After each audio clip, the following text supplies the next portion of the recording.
have coffee. Thank you. Huwag ka sana mga galit sa sabihin ko. Pero hindi kaya may kalokohan talaga si Angel.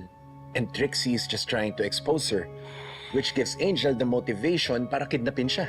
Love, hindi ko alam pero ang hirap kasi paniwalaan eh. Alam ko hindi perfect si Angel, okay? But that doesn't make her a criminal. Hindi, just think about it. Di ba sabi nung witness sa taxi driver, yung kasama ni Trixie nung gabing nawala siya, babae. Can't you see? Pwede si Angel yun. You see, prayer really works! Nakinig ang Panginoon sa mga dasal natin, kaya naglabas siya na isa pang witness. Tony Katkat, linisin niyo ang lahat ng mga poon. Ando, kailangan lahat ng halaman sa garden perfect, malinis na malinis na kung magse-celebrate tayo. Sigurado ko, after this development, maraming darating sa Bible study natin! Oh, ano pa hinihintay niyo? Now na?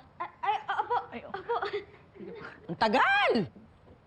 Dali na lang natin kay Inspector Season si Aling Cedes at sila mag-decide kung relevant yung mga sinasabi niya. No, please. Bakit?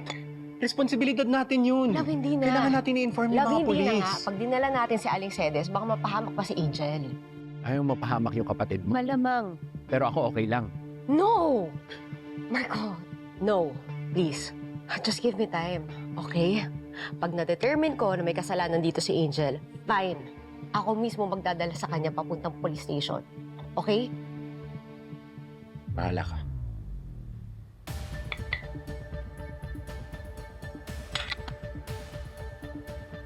I still can't believe na babae yung kumidnap kay Ate Trixie. I mean, sino siya? At gaano kalaki yung atraso ni Ate Trixie para gawin sa kanya yun? Well, it's possible may taong naipakulong ni Trixie at gumaganti ang family ng taong yun kay Trixie. But even if that's the case, hindi tayo pwede magsaya kagad because Marco is not yet fully cleared. Wait, you mean to tell me hindi pa rin ma-exonerate si Marco even with the testimony ng taxi driver? Well, hinihintay pa natin yung results ng latent fingerprint analysis sa crime lab. If it shows na wala ang fingerprints ni Marco sa cellphone, that should clear him.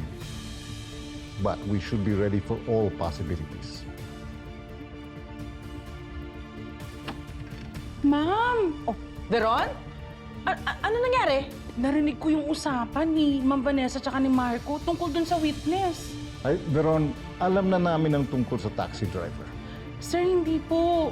Iba daw po. Sino? Yung Aling Cedes daw po.